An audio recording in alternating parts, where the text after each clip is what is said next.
Well. How are we doing? Can you believe it? We're halfway through the season. No. It's Really? it's hard to believe, but here we are. 49 episodes, and we're about to finish episode 24 by the end of tonight. So, yeah. Technically. Yeah. It is technically half. Yeah. And because we already did the movie, all we got to do is deal with 25 episodes after this. Yeah. Which is, again, people have reached out and asked, how come when you guys did, show us shows and things like that, it seemed like it took forever, but when we go into Heisei, both phase 1 and 2, everything is just so quick. I know, it's so weird because earlier today, while I was watching these 4 episodes on one device, I was looking at what we did in our previous seasons, and it's kind of weird because on average, it's been taking us about 13 to 14 videos per season. So it really depends. I think it's mainly because with Heisei, it's just Showa. It's very episodic and whatnot. And the thing is, build.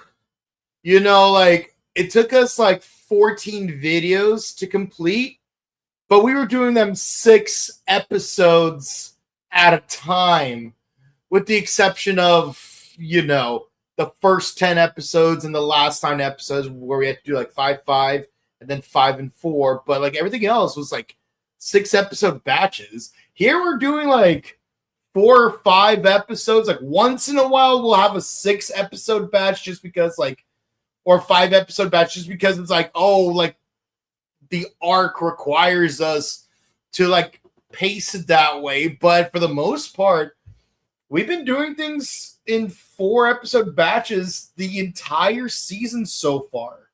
Although, to be fair with Blade, we kind of did it 6 sets of 5 episodes because it was 15 episodes and 15 episodes, and then we did 4, 4, 4, 4, 4, 3. Yeah. But yeah. And that's even more surprising about us doing Heisei fast, because we had to deal with a lot of movies with Gaim and O's. Well, look, O's, we didn't have. We had a lot of hyper battle, a lot of those sides. Yeah, as has been stated before, Gaim really went off the track with it. Yeah. And keep in mind, O's it took we had to review 4 movies. Yeah, removing the Tyson and everything else. Even though he was involved, it's is this really necessary? It's with Gaim, it's you think, oh, we did 5 and 6 episodes or 6 and 5 episodes, basically the entire first arc in just 2 videos. So it's oh, we could do the winter film, but then after the winter film, then you have the spring break special, and then you have the Generations movie that the spring break special was foreshadowing, and then you have the football movie, and then you have the guidance. Yeah. It's not counting Ichigo, Gaim was probably the most number of videos that it took for us to review the entire season of. And it's mainly because there were so many movies for that series. And yes, you're right, the pacing felt harder because of you have to have that football episode with Kaido to tie into the summer film, and you had to have that Kikaider episode to tie into the Kikaider movie. Mm-hmm. Ichigo, it's just like 6 and 7 episodes, 6 and 7 episodes, 6 and 7 episodes, 6 and 7 episodes, 6 and 7 episodes, movie. And then 6 or so episodes, 6 or so episodes, 6 or so episodes, movie. And then 5 episodes, 5 episodes, 5 episodes, 3 episodes, movie.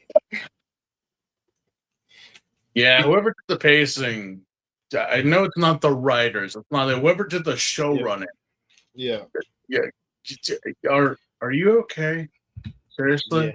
Are you? You need to talk about it. Like, no joke. Yeah. Like, what was the deal with how this all went? Like, I either feel like you were overworked and you were just trying to get back at everyone, or you were just some young buck that was trying to prove a point with all this random that was unnecessary. And it's like, why are we stopping the flow of the show to absorb this, which is a fun idea, but it's like you left us at a point that I want to get to what happened because you left us on a cliffhanger. It's like, wait, movie. I'm like, can we just skip the movie and go into the climax? Seriously? No, we have to watch this first before we like. No one said the thug life was easy, man. Yeah, and even Kamen Rider Black, even though like we did like 2 videos a week, like mainly because like we were done. We were falling behind because specifically because of Ichigo. Like honestly, I was surprised that even despite or in spite of, I need to review the difference between despite and in spite, but spite towards that season. It's like to fit 4 seasons in a nice bow, which we could have very well said, we'll just do 3 seasons. No, like we fit in 4 whole seasons last year, and like we did for Black, we did 5 episodes, 5 episodes, 4 episodes, 4 episodes, 4 episodes, movie.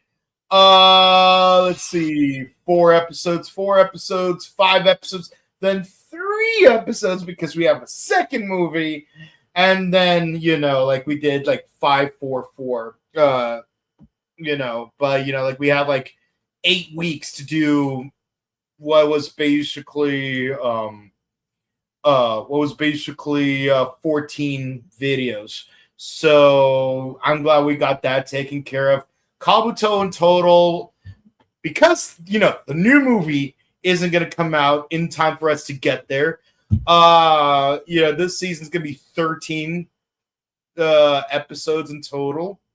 And it would have been 14 if the movie came out on Blu-ray, but it won't even be out in theaters in time for us to discuss it. No. Which means, Agito is fair game in our last quarter of the year. Because by that point, it will be available on Blu-ray, in September. It's like 13. Like we did 12 for Blade, 11 for Ryuki, and 13 for Kabuto. So combined, that's 36. That's 36 for 3 seasons, which leaves us 13 weeks to cover whatever our 4th quarter will be. So I really hope it's not a season that's going to have like a lot of TTFC specials like X-Aid. Well, I mean, we'll see what happens, honestly. Yeah. I mean, it's always are we ever prepared for what is to come? When the wheel starts spinning, when the wheel hand is like, like spins, I was like, well, we don't know. We just don't know. Yeah, it's like last year, I was like, please be Kabuto. And then like this year, like, please don't be Kabuto. And only because because last year they didn't announce that there's going to be a movie. But here we are, we're going to review all of the show seasons and then recap 01 and then do every single TTFC and movie that we haven't covered up until that point. And then like once we're fully done with all of Kamen Rider, then we could just hyper focus on what's it called? Ultraman, and then hopefully get into those 17 seasons of Metal Hero, because apparently we got to do like 2 half seasons in the same year so that we could build an MCU situation. Not gonna lie though, I actually like Omega Horn. So I didn't see episode 4 yet, but I like Omega Horn so far. It's basically live action Pokemon Red. It's Pokemon Monster Hunter meets Power Rangers, pretty much. Yeah. And it's crazy how people were shitting on the outfit and the kid, and how this is not like, what is this? What's going on? And they were praising Gavin because now we're gonna get the Space Sheriff back, and I'm like, I've not seen Infinity, but I'm like, oh, okay, let's see what happens. And I'm like, I was so surprised that it finished so soon. I'm like, what?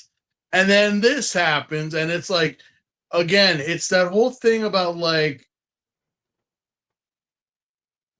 let's watch first, and then you could throw a stone in a glass house. Yeah, because like you're expecting Gavon Infinity to be hype, and then like it was disappointing.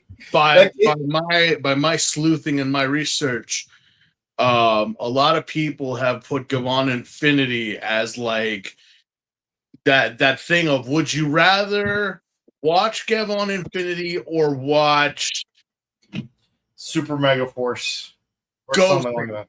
Or something, like it's one of those, like, like one of those, like, oh, take a series from wherever that's not popular, not loved, and then like, would you rather watch that or Infinity? And most, I'd rather watch that than Infinity. And I'm like, yeah, well, you know what? You can't please the people all the time. And I'm like, bro, the fact that this kid looked like Red, I was gonna say a certain name, but I'm like, no, that's not who that is. And I'm just like, and then you see all these characters. I'm like, this is straight up Pokemon. Yeah. This is straight up Pokemon. Like, they even have like gym leaders and whatnot. I'm like, okay, I am so down for live action Monster Hunter Pokemon. So I'm like, as long as they're not like, as long as they're not copying the formula, like they're taking inspiration from it, but not copying it. I'm like, okay, that's fine. Like, I don't need a bumbling, redhead and pretty boy in drag with a sock puppet cat, like, trying to steal the Mega Horn, which I'm like, you want to steal this giant stag, dragon, crocodile looking thing? Yeah. Good luck.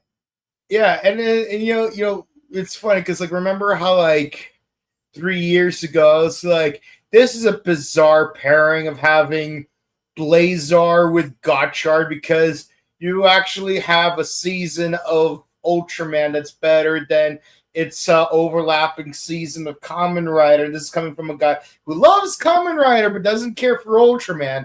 But like, I would have to say Omega Horn goes perfectly with Ultraman Teo, because like, you got Poochie and whatnot, so it's like, oh yeah, no, like all of these kaiju from Teo are just kakuju that bled over from Omega Horn to Teo. Like, even like when Poochie transforms into like a full kaiju-sized kaiju in this new episode, and like I didn't have to watch the episode to know that it happens because it's been teased last week.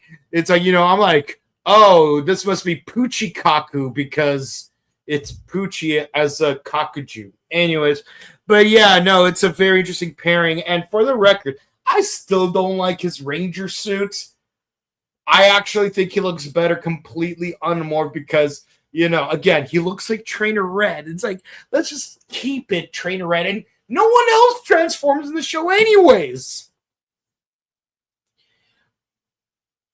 I don't know. It's just to like, give us like, yeah, this is our main guy. Like, you ever just watch like any show that was like a card based game, and you're like, you see the kid with the weird hair, and it's like, yeah, that's definitely our main protagonist. That's our main protagonist. We can't do that here, But I'm Yeah. like, we got to because it's live action, and it's not like Furuhara as the main character.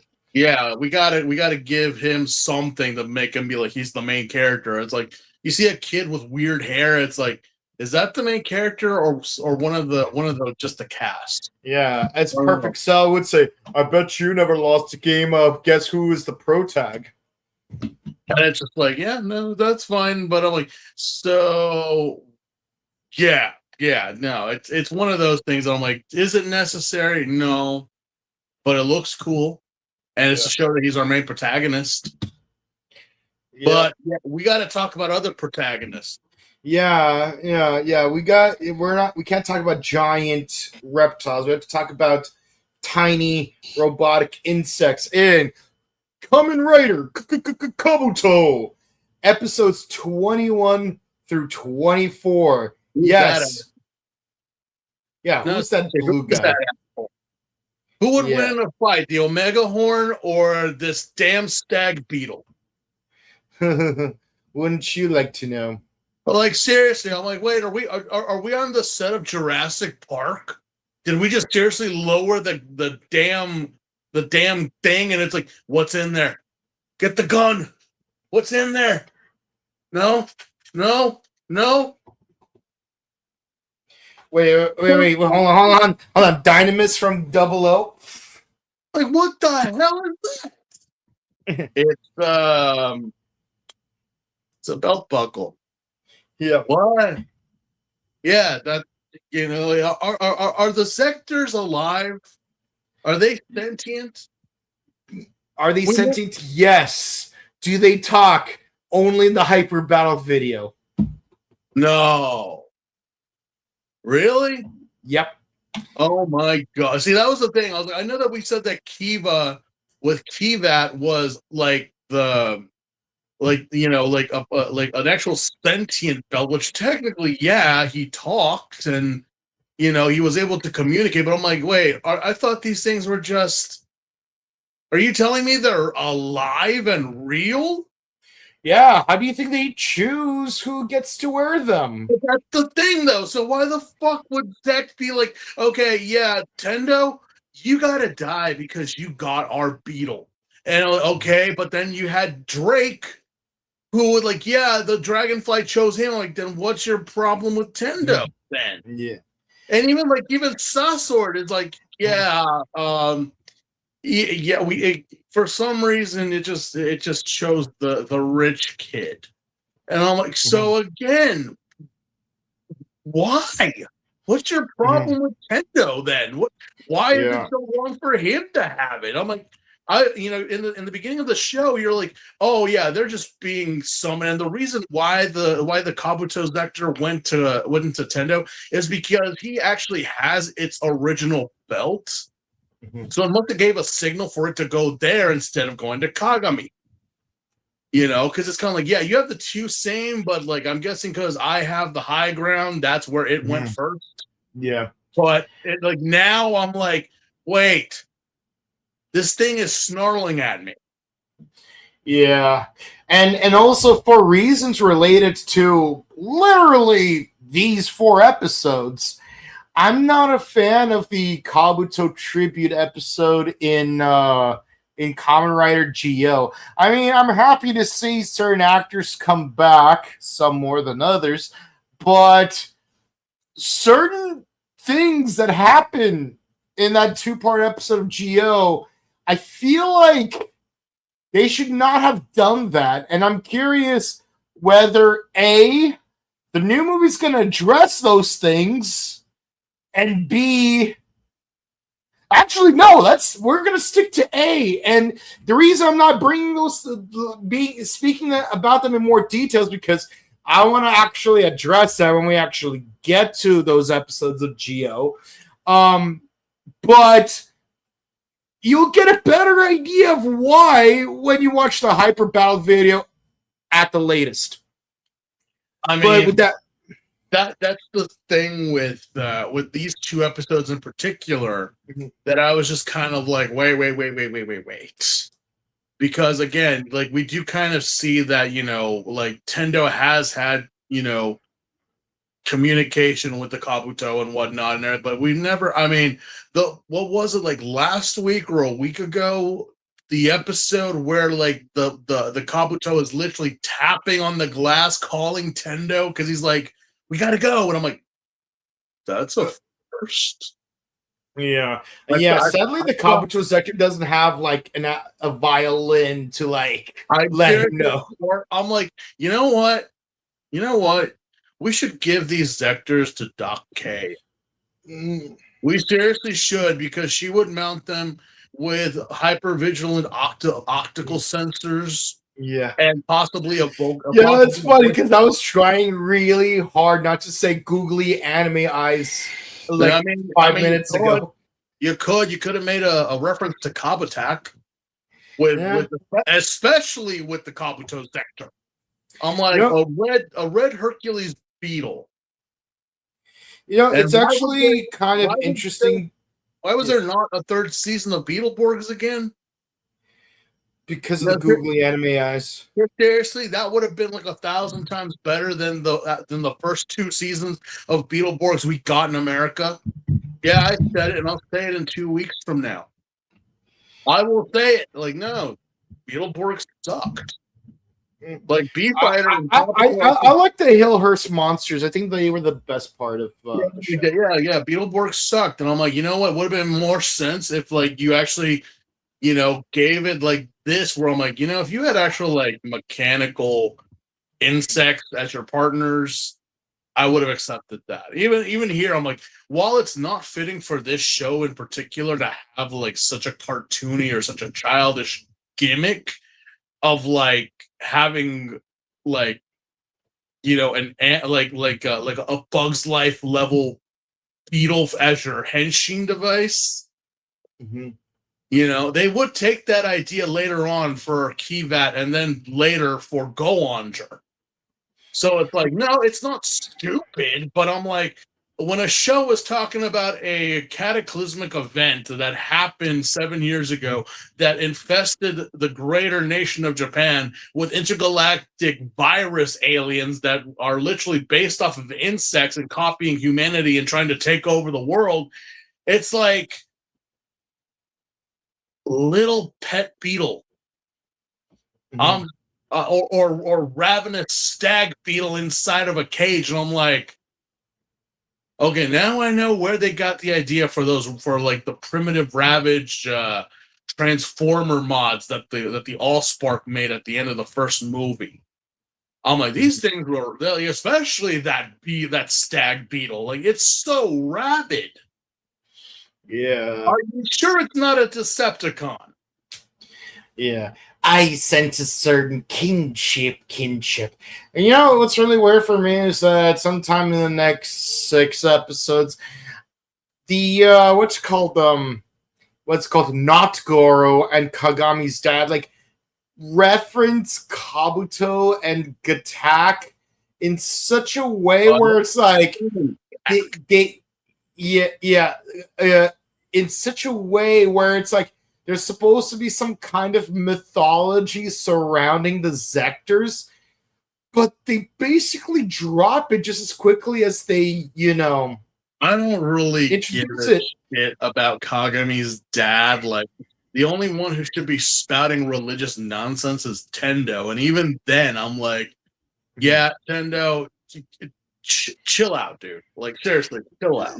No, but for real though, it's like at a certain point they refer to Kabuto as the god of light and Gatak as the god of war. It's like, I mean, it'd be cool if like all the riders were referred to as gods. Like you could like realistically say that Drake is the god of wind or something like that. But the thing is, it's like first of all, Escaflowne vibes because what's it called? Escaflowne. Because if you watch Escaflowne the movie, like Escaflowne is the god of war, and Hitomi's the reincarnation of the goddess of wind and stuff. But the thing is, it's like that. As cool as it is that these futuristic, time manipulating Kamen Rider technology are supposed to be like interdimensional gods, as you are hinting at. It only works if you sustain that mythology and apply it to all of the writers, not just these two, you got 8 writers in the show, 11 if you include the movie, and 2 more if you include the movie that's coming out later on, because you got Atlas and Girafa. But like, either make all of them gods or make none of them gods, because it feels like it doesn't make sense if you're just saying, oh yeah, no, Kabuto, the god of light, and Gatak, the god of war. It's like, okay, this is interesting. Care to explain? Like, because you're creating something really interesting here that doesn't belong here, but can still work. But instead, like, freaking Nagaro is basically like, there's a simple explanation for that. And we never hear about it ever again. No. See that? I mean, I did, as I said, I try to do some research in watching these shows, and obviously Kabuto. This was at the time that, like I said, that Ryuki is the foundation of most of Heisei. What they like, the excess ideas and everything that they were doing. They had already run out at this point, so now you had to create an entirely new lore, and not going off of excess ideas they had from the beginning.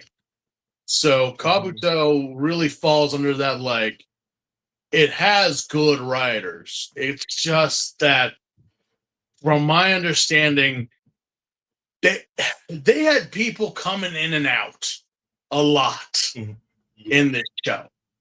You mean like writing wise, or like actor wise? Yeah, writing wise, because obviously the actors were doing great, but I forget what it was, but something was going on that, like, they had an idea, but then they mentioned it, and it's happened before. It's happened like in past reviews, and even like right now, it's like mentioning gods and this and that, but then it's like later on, it's like none of that is ever touched on. Mm-hmm. Because it's like, yeah, when you got a lot of people coming in and out, or like they leave or whatever.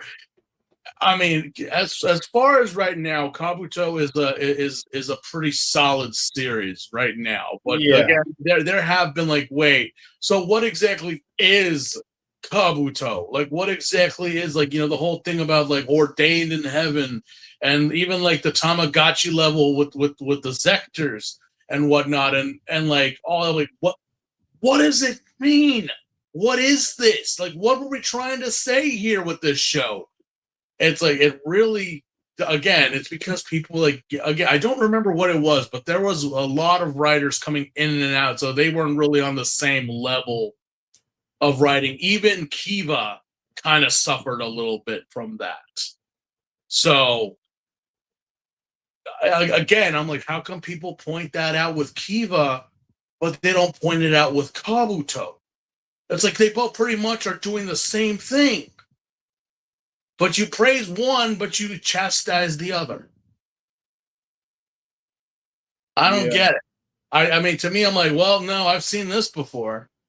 But again, and what's really interesting is that, like, when I've seen like other people review Kabuto, because like at the time, it's like, how often do you have access to like rewatch your favorite season legally? You make do by watching other people like review, and no review of, well, honestly, for the most part, the only person I've ever seen actually review Kabuto was Mark Satsu when he tried to do his history of Kamen Rider thing, like Linkara style, but for Kamen Rider. And everyone else is like most of the like first transformation reaction, like final form reaction and stuff. No, we go balls deep here. We're like, I will call out a supposed favorite series and be like, no. But no matter which other Tokutubers review I've seen of Kabuto, no one ever mentions a whole God of Light and God of War thing, and why would they? It's brought up and immediately dropped. There's no reason for it. That part of me would have to like think like, did y'all like miss this line in the show? But I also wouldn't blame you if you did. Or did you even watch it? Yeah. Look, some people I've seen talk about or reviewing. I'm like, did you sit down and watch it? We're watching it now because right now we're on episode 21 of versus Stag Beetle. Yeah, and I can verify, Markusatsu, like, sorry for calling you out. You actually did watch the entire season. I will never accuse you of not watching the entire season. And again, I will not blame you for not bringing it up because, as I said, it's picked up and dropped so quickly. Like, how can you expect most people to even notice that line? That's why I don't really focus too much on Kagami's dad because he just I'm like he needs to take a nap.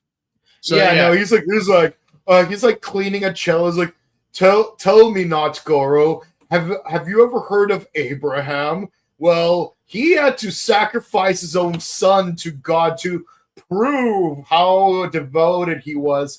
And I'm like, don't tell me you're going to sacrifice Kagami for something. And of course, you have a bunch of Zect employees try to go last 3 minutes with Bonesaw attack for $3,000. They could get that until the next episode. Like, as of right now, episode 21 is just kind of like it's a Kagami eccentric episode because we're dealing with another infection of worms in an abandoned factory, which is kind of taking off a page of Ridley Scott's Aliens. Yeah. Or for those of you who are less familiar with it, that one episode of Lost Galaxy. You know which one I'm talking about. I mean, seriously, we even have a newt in this episode. I'm like, I swear to God, if there's a kid. Oh, there's a kid. Why is there?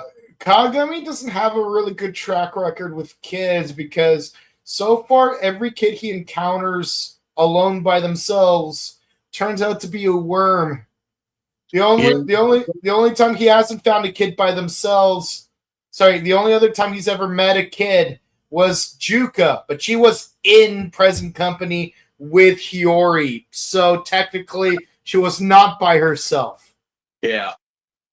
But yeah, this whole episode, premise wise, it's like it's a setup episode. Like I was wondering, why are we focusing so much on Kagami here? Like we've had at least like five centered Kagami episodes.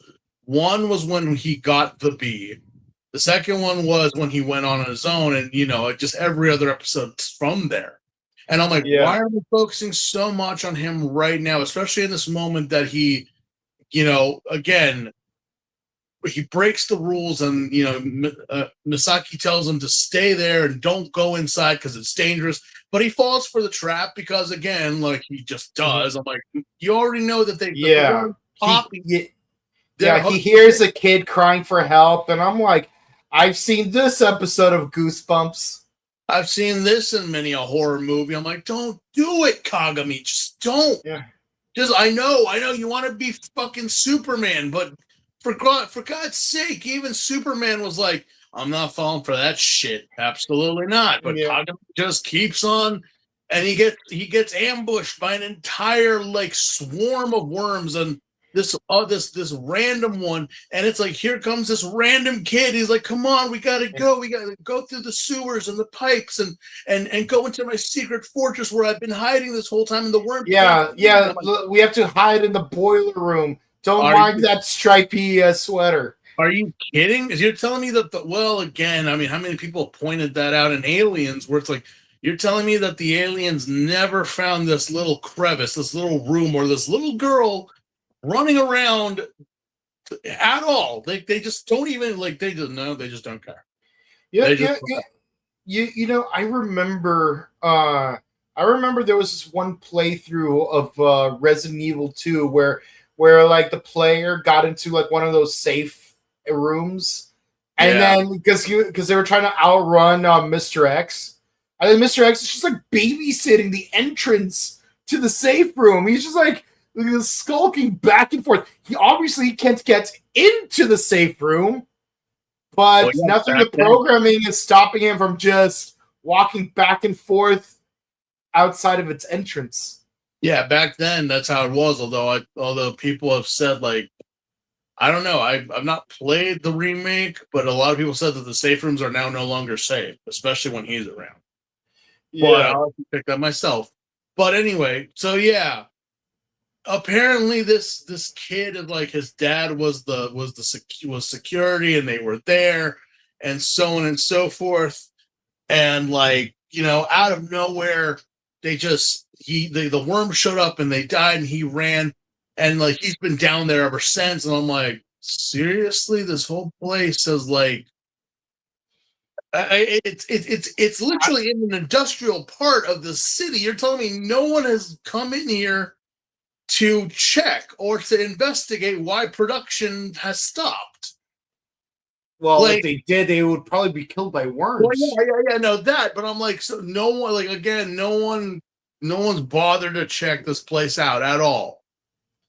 And I have a better question: how long was this kid even trapped there? And depending on how long, how does he not die from malnourishment? Well, that's the thing. He makes it sound like it's been like days, and I'm like, well, technically, yeah, but he wouldn't be that bad, but the fact that he got Kagami and they ran and what, I'm like, are you sure that this just didn't recently happen?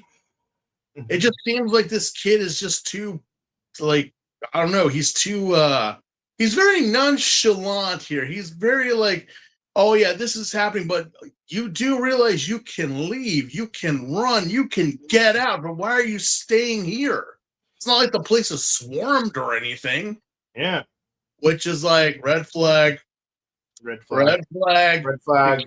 easily gets out. But I remember this D&D campaign we did, where like basically like on our way like through a cave, we find like a woman dressed in all white, and she's like, "Can you come help me?" And we're like, "That's Yuko Onna, isn't it?" Yes. We're just gonna pass, right? Yeah, let's go. Like, we just completely ignore her. It's such an obvious trap that like we're not even gonna bother with like having to deal with this ice apparition. Like, we're just gonna keep going. We don't come near. She doesn't bother us. Move along. It's like the Great Divide in the Ember Island place. This is the Great Divide, the widest chasm in the entire Earth Kingdom. Let's keep going. Yeah, no, that was a huge red flag right there, because I'm like, this kid could easily leave if he knows the place in and out and every which way sideways, but he chooses to stay. This kid is a perfect argument in defense of Jurassic Park 3, because the only reason why Newt never left is because the place was swarming and she's on an alien planet. So she couldn't leave. This kid, though, is in the metro of Japan. Yeah, and the one kid from Jurassic Park, he's in the middle of an island. He's on the middle of an island. But at least there's organic material for him to use to get food and shelter. Like he lived off of dinosaur pee and any random carcass remains of dinosaurs eaten by carnivorous dinosaurs who would use as meat for nourishment. It's like I'm more capable of believing, that kid from Jurassic Park 3 surviving as long as he did and still being trapped there than this kid being trapped in this warehouse and not escaping. And of course Kagami doesn't seem anything wrong, especially the kid is talking about he wants to see a moonbow. A lunar rainbow, which I've seen one. Look, it's not impossible for such a thing to happen. They are incredibly rare. The reason why is because there's not a lot of light. There's not a lot of light that's being bounced off during the nighttime if you take a look outside. And while people say, oh, well, the moon is giving light, the moon does not give light. The moon does not glow. The moon is literally reflecting the light from the sun on the other side of the world to us. Mm-hmm. So that's how the moon works. It's not glowing. It doesn't have light. It's not fluorescent or anything like that. It's just reflecting the rays of the sun from the other side of the world, and that's why we get. In the words of our mutual acquaintance, satellite. And it is possible, but I'm like, those are extremely, extremely rare. You might as well just go up to see the northern lights at that point. Yeah. But anyway. Kagami barely escapes, and he runs into Zabi. I'll send help. I'll get help, and then here comes dumbass. Oh, and Kagami, you idiot! We were investigating the nest, and because of you, they now know of our presence. Look, dumbass, they would have already they seriously. Yeah, Kagami did fuck up again. He did. But the fact of the matter is that regardless, I'm pretty sure the worms knew you guys were coming. That's why they're even before he showed up. Yeah, so it's like it's not his fault.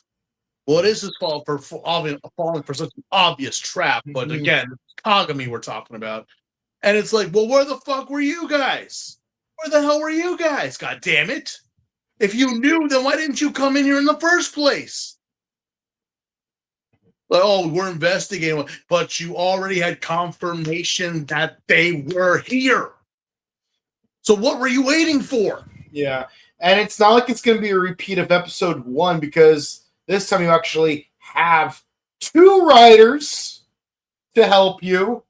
You have the B and Sussword, but again, forget Drake. We were not talking about Drake, we're not going to see Drake for a while. But Zabi and Sussword, come on, dude. As of right now, Tendo got roped into giving Tamaki a birthday. Because we do have a little bit of, yes, I'm still calling him Tamaki. I know it's Sussword, I know it's Kimishiro, but I said, and I forever will call him Tamaki. Apparently, Tendo got roped in by Hiyori to help at the restaurant, and then apparently he's driving by and he smells the food, and then just, I want to have my birthday here, and I'm like, oh, fuck. And so here we go with this subplot that really doesn't need to go anywhere. And basically... Episode 21 ends that subplot with what's his name with the butler getting fired. Basically, no, he gets fired later on. But the point, but what happens is like, oh no, I don't want you to cook for me. I want her to cook for me. It because it's like. Apparently, Hiyori did cook something that got Sussword interested, and that's it. Blah blah blah. So now they're roped into it. That's the plot with Tendo. That's our main character's plot right there. Yeah. Even the butler, he starts cooking inside the actual bistro,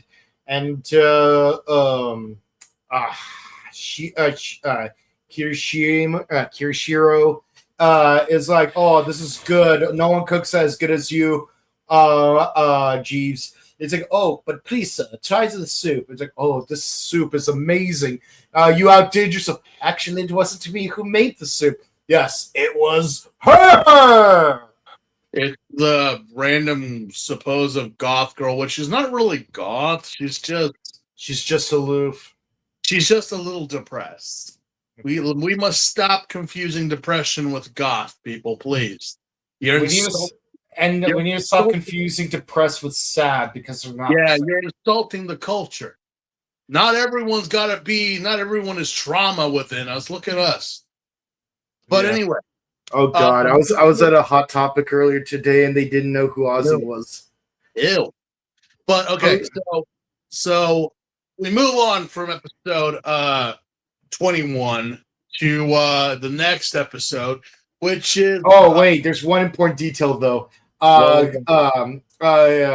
Kagami tries to go into the cage with Bonesaw attack, and naturally he loses and gets hospitalized because he got roped in by Not Goro because your supervisor tried and he failed, but you might be able to pull it off. Yeah, you see right now, Sosor's our strongest rider. But we hate paying that prick, so we wanna get like a new rider that's even stronger than him. But the Zector's hard to control. I mistook Kagami's supervisor.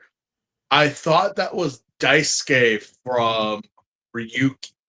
They almost similarly look the same, but it's not. I thought it was Daisuke, but it wasn't. Mm-hmm. But I'm like, okay, yeah, so episode 22. Yeah. We open up with the scene from Jurassic Park as they're pulling in the damn raptor off the fucking forklift, which I know it's been said many a times, and again, as kids we didn't say anything, but as adults I think we will.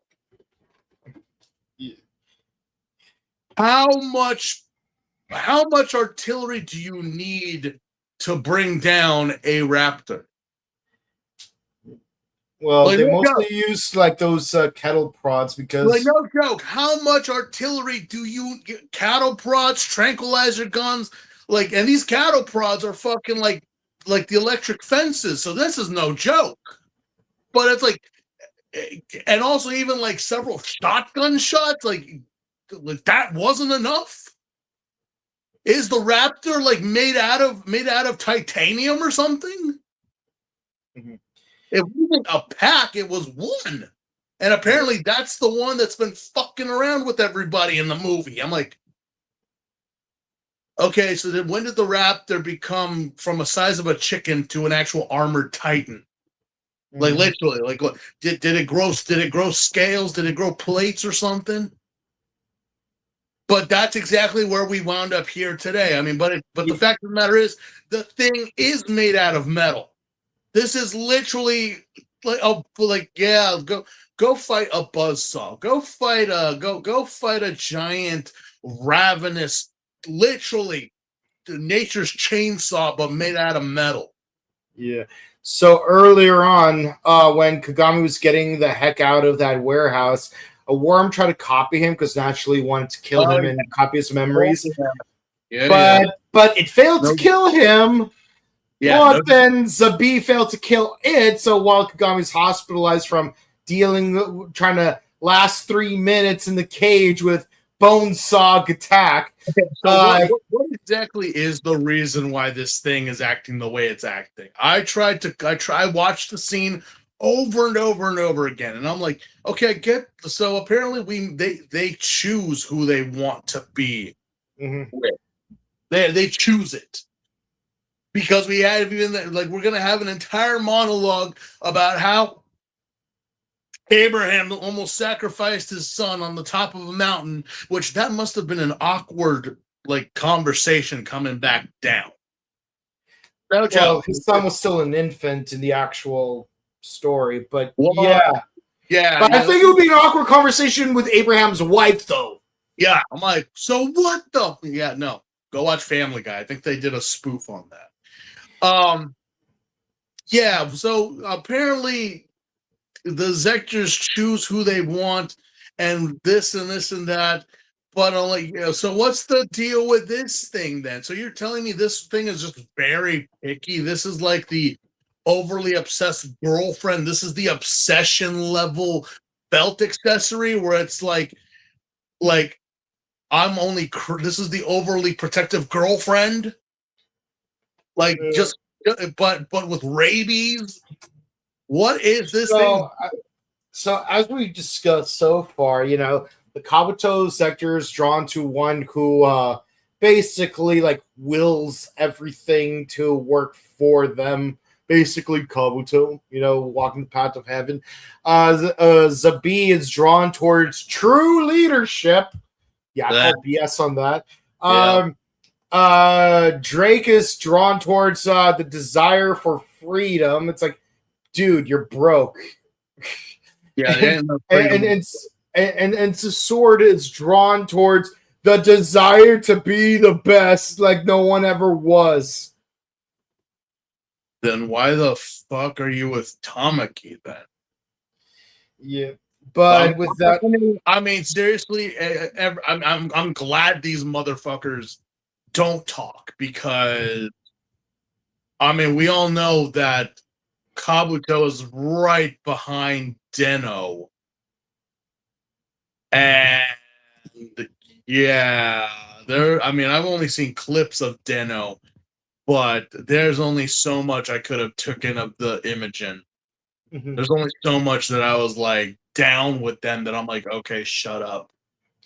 Yeah. Now, especially you, Ubataros, like seriously, shut up.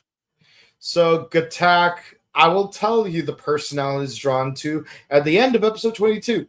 But basically, it starts off with, we defeated the worm that tried to attack Kagami in the hospital because Tendo was the first to figure out, a worm that would prematurely copy another person would obviously try to target the person they copied. And then, Zabi is like, we had to cancel the operation in the meantime. And then it's Kirishiro's birthday, and you do have the obligatory Hiyori in a maid costume, but honestly, given her personality, it's not doing it for me. We've had maids before in shows, and I've never really have questioned, nor have I been it's not really my thing, Mm-hmm. But I'm like, you know what? There's never been a time that I said that, she totally is not pulling that off. That's so not her. It's like, yeah. See, female lead in a maid costume can work a lot of the time. I mean, just look at Gokaiger, but no, it doesn't work with Hiyori. No. See, that's the thing. I'm like, if you're gonna do a maid, do a proper maid. Okay, I get it. Like the reason I'm like, okay, what would you want to see Hiyori in a short skirt? No, not really. Yeah, not really. That's it can not her thing. See, it can work with Misaki because she would work that. Yeah, no, Misaki it would work, but we know why it would work.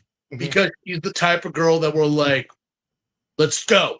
And it's the same thing that happened with Hina and with Hina and Ols with the all the girls in Forze, even Mitan and Sawa and so on and so forth. It works. It goes on them, but. Heck, even Hana is it's aloof and always getting pissed at Momotaro, but it works with her because she works it. She is Miss Japan World Booty. So no, you're thinking about Naomi. I'm talking about Hana. Oh, okay. Yeah, but the thing is with Hiyori, it's Hiyori, it's okay, honey. I think Nostalgia Critic explained it best. When Jim Carrey played the Grinch, he made the suit part of himself, but when Mike Myers was the Cat in the Hat, the suit was working against him. He was restrained, restricted, and stifled.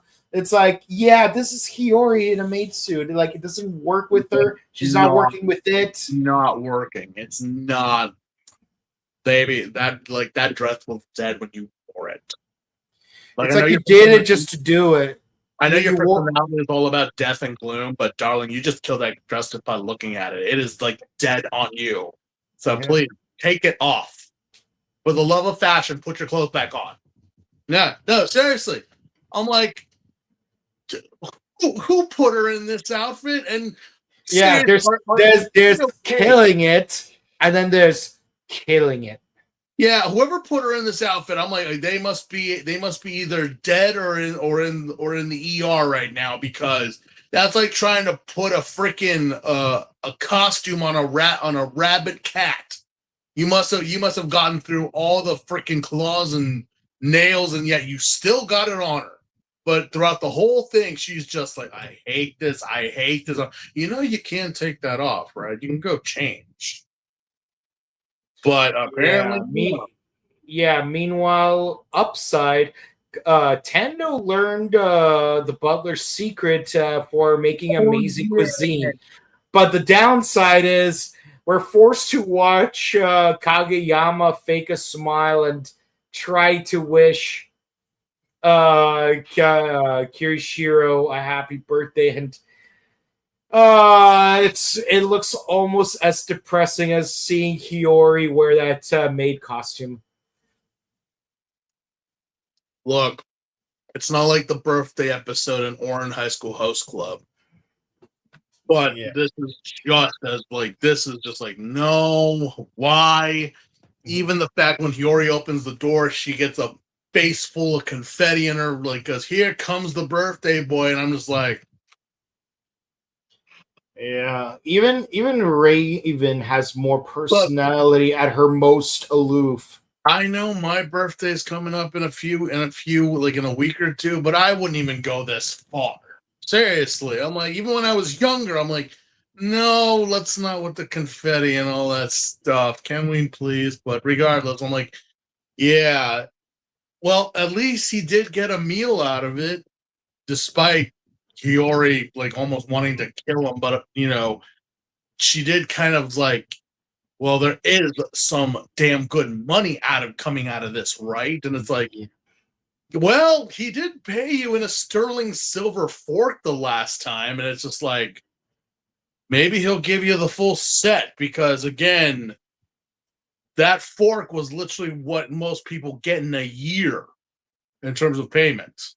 Mm-hmm. That's actual, like, legitimately, like, I mean, no, pocket the fork, honey. Pocketed it. That thing is worth something. So, yeah.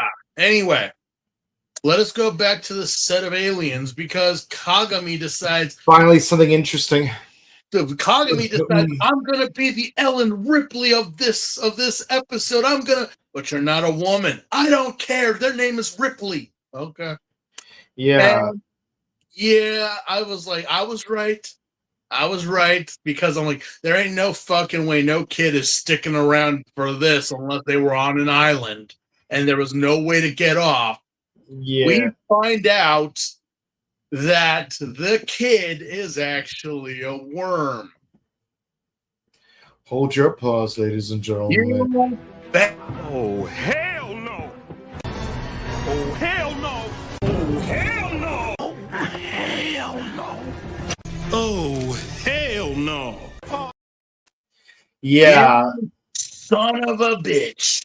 While I don't really like Kenny's that much in these types of situations, I'm like, look, this kid actually, from what we got of him, was actually a sweet kid. And I was like, oh, he's dead, isn't he? This is a copy. This is just something to get him off guard and all that stuff, isn't it? Mm-hmm. Yeah. Yeah, no, the kid is dead. The worm is using his memories, his I guess astral projecting body meat flesh puppet to lure victims. He's like, you're literally using a corpse to be the bait. And it has no problem with that. In fact, I think it enjoys it. And Kagami is kind of like, well, it's Kagami. Seriously, what would you expect him to do in this situation? Like, I think that's where we got the scene of him that is in the opening credits of him screaming. Yeah. Because he took it really, really hard. Yeah, yeah, so while Sword and Zabi are fighting outside, yeah, Kabuto's like fighting all these other worms and whatnot. And yes, there's a point where Kirishiro loses his cool and then turns into the scorpion worm, and then Kabuto has to fight him. Of course, he doesn't see him transform, so he doesn't know that it's Kirishiro.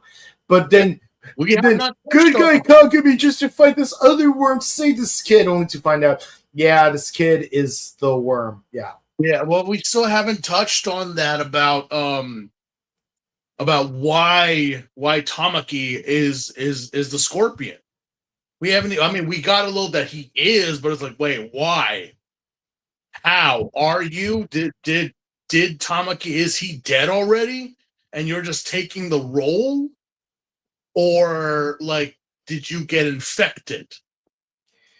I feel as though the obvious answer is Tamaki's dead and this worm is just living the life, and like the personality was too strong, so it took over. Or the bullshit is just like, yeah, this worm just like, I'm living a lavish life and that's all I care about. Which I'm hoping that's not the case. But yeah. You know, of the 4 things you said, one of them is correct. I won't tell you which one until... I don't want to know right now because I'm probably going to be mad that I'm like, it's the one that I don't want it to be. But either or, I'm like, all right, so yeah, Kabuto is like fighting an entire horde of worms and the bee and whatnot, and the bee's there and Sassor's there, but he's not really there. And then it's like, it's literally like a moment of the Lord of the Rings at Helm's Deep where everyone's coming in and attacking. And then we find out that the boy is not a boy, but he's a worm, and that kind of pisses off Kagami, and he's like doing this montage from the opening scene. And then like out of freaking nowhere, after getting his ass beat by this little tiny insignificant microscopic little belt accessory, he summons it. Yep. What are you, a Power Ranger or something? Like, what the fuck is that? I demand Beetle Stag power. Mm-hmm. And I'm like, what? Excuse me, what? I thought you got your ass kicked by this thing. You, your supervisor, almost everybody has like been like almost death by this thing, but it's like now it's coming to you. Why? I didn't want to believe that Kagami was gonna be a rider, like because we know that he got the B. We know that is for sure he had gotten it, but it's like that didn't feel right for him to be the B. Mm-hmm. It didn't feel right that Kimishiro's the B, you know? But I'm like, okay, and now this random, vicious, foaming at the mouth stag beetle just decides to tear through its containment unit, through several layers of concrete, and through a few apartment buildings to get to this one very loud, screaming young boy, and actually accepts him, and then he does the transformation. Yeah. His stubborn straightforwardness spoke to it.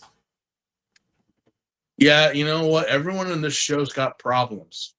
You know, I mean, when you think about it, him being straightforward, being the reason it chose him, kind of checks out because, let's be honest, pretty much everyone in Zect is dishonest in some way, except for Kagami to a fault. I mean, the fact that that's all the beetle wanted was for someone to literally just yell at it and just like, you know, be up front.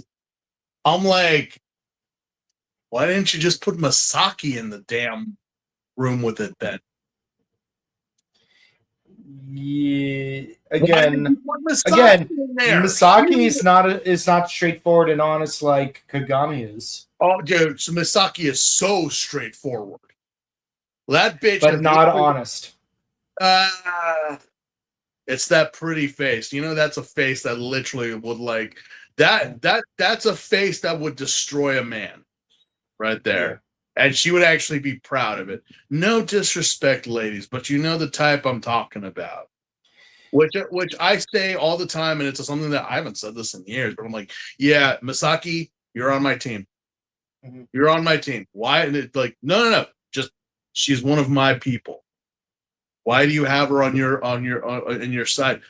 Just because you never know when you need one like her. Mhm. Oh, I'm not dating her. What are you, nuts? I'm not suicidal, god damn it. Mhm. And it's like, no, but she's on my team. She is on my team. Mhm. But I'm like, yeah, why not Misaki? Why not? But again, we can't have no lady writers yet. We only had the Yeah. one. And that wasn't even a 3. fit. By this point, yeah. Oh, yeah, you're right. Yeah. Fem, Lark, and Zonki's teacher forgot her name. Well, But- or it's like yeah, but we do get this cast form, and apparently I'm like, so why does the Stag Beetle cast form have grenade launchers, rockets, and helicopter machine miniguns? Because it's supposed to be the strongest sector so far. Basically, this is like, is this the Brigadier of Landstyle all over again? Oh, geez. Let me guess. Using the mask form gives you an additional 700 Now I attack. equip my Brigadier of Landstar with Landstar Shot. Not only does it give my monster a boost of 600 attack points, it also makes for a sick reference to Kamen Rider Zolda. God, I wish Joey would stop talking about Kamen Rider.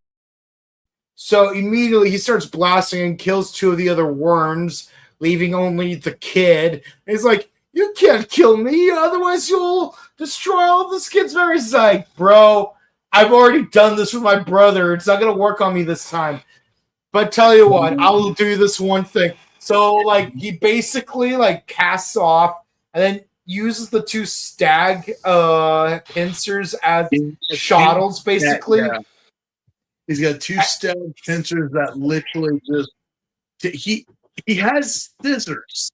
When he brings them together, he makes like sparky hedge clippers. Needless to say, when I saw the movie Disturbia in my Spanish class, the first thing that came to my mind before Shia LaBeouf finally kills his neighbor is Rider cutting.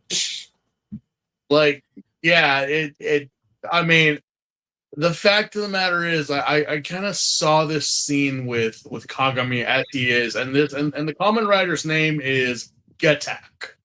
Yep. Because it combines the words Kuwagata and attack. Yeah, Getak. so Getak. I was calling him Gak because I'm like, well, even though he didn't do the opening for this song, he would be in Dick. So I was like, oh my god, it's Gak. No, it's Getak. Yeah. It's not the same. I know you want to say it's the same, but it's not. Getak is a lot more attractive than Kagami is. But yeah. So he simulates a moon bow. We kill a child in this. Well, what the fuck are we talking about? Well, technically, they blow up the entire industrial building. They could have done that from the beginning, but for some reason they waited until now to do it. And then the worm sacrifices itself to save Kagami, who's still inside. I'm like, wait. So are you dead, or is this just some like what exactly is it? Because again, we did have that one episode with the surgeon that it's like, okay, but I mean, is the human instinct, is the human memory overtaking your basic insect? Like, like nature is that what's happening here? Because nature, yeah. It seems so out of it seems so out of character for this worm to actually give a shit about the guy that was trying to kill it. Mm-hmm. I mean, they do have a battle and whatnot, but the worm was the one that kind of helped him get out. And I was just like, then what the hell was all this about? Yeah. I don't know. It just seems like a perfect way to end the episode. I'm like, yeah. So Tendo's like, it's like, Kagami, you're still naive. It's like, yeah, well, I am who I am. and as they face each other down, some got guy outside like brings over the Gattack motorcycle thing. And But that's where I, the episode ends. but I got me a beetle.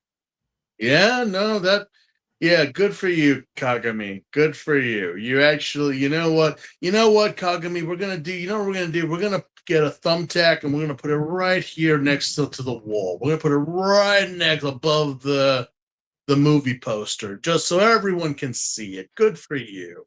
Yeah. Which is actually, I know I'm being sarcastic here, but I'm like, you know what? A flex for Kagami, because technically what you have is literally the Zolda of this series. This thing is like is a fucking walking fortress, apparently. Yeah. And it's in your hands? Well, thank God this thing isn't favoritism, because I'm like, the Stag Beetle literally chose him. It wasn't like his dad sent it and he has to have it. But regardless, I'm like, I wonder how this is going to play out for Kagami in the next episode, because remember, and now that we've revealed Kamen Rider Gattack, we can start promoting the movie, which we already reviewed. Thank God. Yeah. Yeah. Well, 3 new writers, a silver one, a bronze one, and a gold one. Who are they? We're also getting clips of the 35th anniversary, showing us not only like past writers but also past enemies. And I'm like, I see a couple faces I've seen before. Yeah. I've seen a few Nazis running around here. Mm-hmm. Yeah. But that doesn't. But after that, it's like, all right. Next episode, and that's episode 23. Rider plus Rider equals X. Yeah. So square. So there's an area in Shibuya called Area X. It's so secret that Kagami's supervisor had to go through multiple clearances just for not Goro to show him around. Yeah, no, you know what? They're not very creative when they come up with these names, are they? Mm-hmm. It's Area X. Yeah, cool. Yeah, no, there's a reason why you don't go in there. What do we call this Kabuto-looking belt buckle accessory? Kabuto. Yeah, you know what? It's like the same people who did the names for Mega Force and Super Mega Force. Like, seriously, how much did they pay you to come up with such a brilliant name? You know, I remember when I was in 2002, I believe, some kid tried to mock, any fandom of Power Rangers by screaming and shouting the phrase Mighty Force over and over again while jumping on a bed. But then 25 years later, there's a mobile Power Rangers game called Power Rangers Mighty Force. I'm like, God damn it. Out of all 2 words you had to pick, it had to be Mighty and Force in that order. It's like, God damn it. Now I'm going to have to beat up a school bully from 25 years ago. Yep. Let's see here. So Kagami is acting like Batman. Yeah, he's like some worm is about to attack some chick, and then we see a silhouette of a stag beetle guy. And it's not just some chick, it's Hiyori. Why is she being attacked? And then it's like, oh, I eat worms for breakfast. And I'm not even written by R.L. Stein. And then he kills him. He's like, somebody's Yatta! But then Hiyori notices he's wearing that belt. Yeah, Hiyori be Hiyori, but she is not stupid, which is like, again, but I'm like, you already know that Kagami had a belt, and you already know that Tendo has one. But you do know that there are other writers as well, so why focus on them? And also, Kagami, stop. I know you got the pointed ears and everything, but you're not, you look more like Adam West Batman. You're not Michael Keaton, nor are you Kevin Conroy. But either or, I'm like, well, I mean, you can't really burst the kid's bubble. At least he's doing his job, and he gets a cool bike out of it too. Yeah. And he also Kirishiro gets upsetting news. Yeah, your service is no longer needed. We just got a rider that's better than you, so we don't have to pay you anymore. And of course, the bottom's like, please, we'll do the work for half the pay. It's like, no. Why? Well, the thing is that the butler keeps tabs on how many worms they kill, and it's like, wait, why are you keeping tabs, and why do you have receipts, and why, like, aren't you guys like, fuck you, Rich? Apparently not, because even so, Jaya is literally begging not Best Boy, Green Boy, Himbo to at least pay a quarter of what they normally would pay them for their services. So I'm like, oh. Turns out they're broke. Brokey McBrokerson. So apparently, Tamaki has been living out his life, like most, not all, but some people on the internet. He's just being an influencer, flexing his whatever the hell it is that he's got, but he ain't got jack squat. What he does is he's just whatever, and people buy into it. I'm like, yep. No, you basically he's trying to be Andrew Tate. Yeah, I'm like, what? How much money does this kid have? Oh, lots. What is lots? I mean, a lot. I could tell you to me what is a lot, but no, what you know is just a penny compared to what he has. Is it true? No, he's actually dirt poor. He's got nothing, you know. His butler's been paying off his rent with vintage antiques. I mean, that does explain why he paid Hiyori in silver forks. Yeah, you guys don't carry money? I mean, I know it's 2006. Debit cards were not, I mean, this is years before the tap system. But I mean, yeah, you don't, I mean, Japan is also a very like cash oriented country. So I'm like, you didn't have any, like, not even 1,000 yen? No. Like for me, like when I came to Japan, it was like, I was like freaking out because, you know, a lot of things require like, not just liquid money, but specifically coin money. You need to pay in coins, not even in bills. You need to pay in coins. You want to use a metro, you got to pay in 100 yen coins. You want to like turn the gashapon thing, 500 yen. You can't even pay with the 500 yen coin. You need to exchange it for 100 yen coins. Yeah, again, the dollar is a coin. 500 yen is $5 is a coin. Like the coins are so prevalent in the country. That's why I'm like, it's kind of weird that, especially you, old Jiro, that you don't have any actual liquidation or liquid cash on you at all.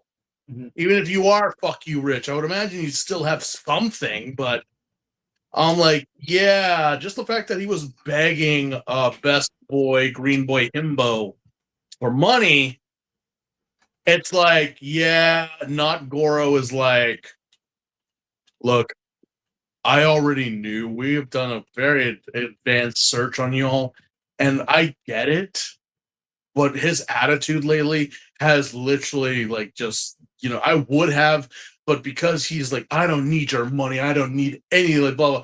Yeah, you're not getting jack, so please, good day, sir. Yeah. And that's why our poor Jaya is now working at a ramen shop out in the streets of Japan late at night.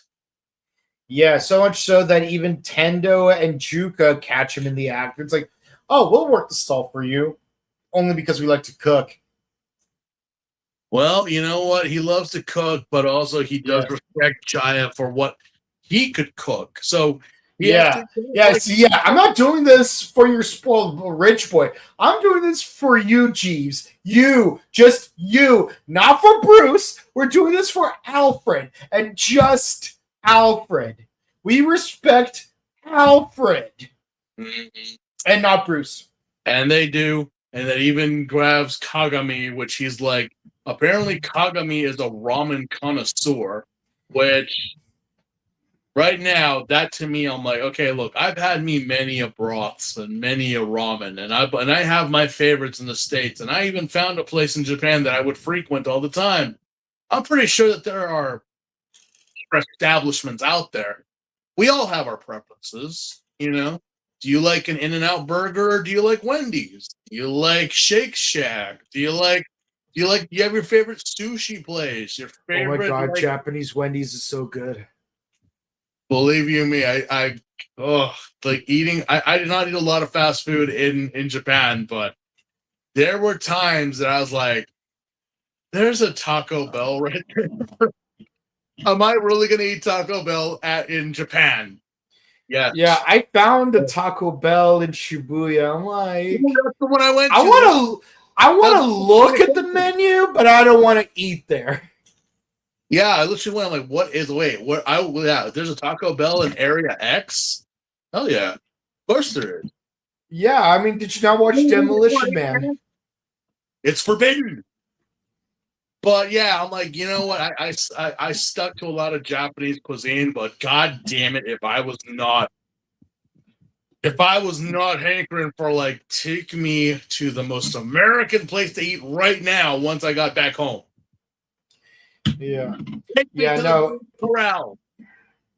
Yeah, like if I was just sick enough of Japanese food while I'm in Japan, because believe me, I love like the curry there, the katsu and so. But I mean, seriously, it's just food over there. Like the reason why it's like, it's just food over there. It's not anything special. It's just food. But then it's like, but then when you're craving something that's non-Japanese, I'm like, oh god, get me to the nearest McDonald's. Get me a Teritama burger and a 5-piece nuggets. Yeah, in Japan they're 5-piece, not 4 or 6. Yeah. Also, let us not forget, ladies and gentlemen, this week McDonald's is releasing their Hello Kitty Godzilla collab. So if you're a fan of Tokusatsu and Giant Kaijus, McDonald's this week on the 18th, or even right now, Godzilla Hello Kitty. Yeah, earlier they had a SpongeBob One Piece collab. Yeah, we're getting that too, so I'll be there. Yeah, there used to be, here in America, they used to have a Yu-Gi-Oh! Hello Kitty collab. I have the majority of them, but I still am missing a God card and a Magician Girl. Which god are you missing? Obelisk. Damn it! Because I have Slifer, so like I have Slifer.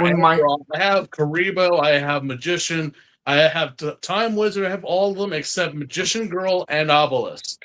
So I will not allow Hello Kitty Godzilla to get away from me. Anyway, so like his socks have been knocked off. His beetle is in awe of this ramen broth that it's Tendo's cooking, dumbass. Of course it's good. But what does that but then because the two guys have to like start moving the cart around, and Hiyori shows up and she's like, so Kagami, you and your belt. So is it Tendo's belt or Kagami's belt? It's like, why is it raining so much? You know what? Both of your losers. Goodbye. Oh, come on, Hiyori. You say that, but I promise you tomorrow you're gonna be right here with us again. Yeah. So she goes to a graveyard up on like a hill. By an ocean. Like apparently there are graves by the ocean, which I don't think that's prime real estate to put a graveyard. Yeah, But- I've been to a number of graveyards in Japan, and one of them was by a lake in Hakone, but definitely did not look this fancy. Where it's like, oh yeah, no, this is a private a grave with only 9 tombstones. Only 9? I Who are counted 9. Who are these Rockefellers that have And obviously, one of the tombstones are both of Hiyori's parents. So let's assume that there's 18 people buried. Heck, let's try to like be really liberal about it. 20-ish people buried there. It's like, who are these 20-ish people? They were the victims of the meteor attack, which I'm pretty sure there were more than 20 people in Shibuya that day. Yeah, like Ken Yamazaki, and in memory of whoever in memory of is. And apparently there is this green stone that Hiyori has that is somewhat related to her parents, but at the same time, it's like, well, it's a part of the asteroid that hit. I'm like, then what? So it's basically kryptonite from Smallville. Why would you have a piece of that, especially since that's the thing that killed your parents? My parents weren't killed by the meteor, they were murdered. I'm like, okay, we're gonna need a little bit more context to that, but okay. As to why, all this is happening. So we know that Kagami is like keeping an eye on Hiyori because apparently now Hiyori has been a target because of the last worm attack that happened. But why did he attack her? It has to do with that mysterious green stone that she has. Mm-hmm. And I'm like, yeah, probably. So Hiyori has a flashback where like she's looking through that hole through concrete and she sees her 2 dead parents lying on the floor and a mysterious kid standing over them wearing a belt. So you don't even have evidence that he straight up Rider kicked her parents. He just happens to be there, like Takashi Hongo over Professor Midoriyama. Yeah, see, the thing is that yeah, there's a very strong line of Ichigo references here. But again, no actual proof that what you saw or what is, like, that's how it is, So, Hiyori, I don't know why you're so fixated on the fact that what you saw and what you think when there's no evidence that that's what happened. Mm-hmm. But again, trauma. That's just who Hiyori is. So, moving along. Trauma's my personality. So Alfred cannot drive his limo further because there's a parade here to see me. Actually, there's some kind of palanquin over there. That's not a palanquin, sir. It's a cart. Oh my God! One of those pop-up TikTok stalls that before TikTok was even a thing. No, Yeah. That is just because the food is so damn good, people. That's why people go. This is before content. Mm. We went just to fill our guts. Yeah. Basically, what's it called?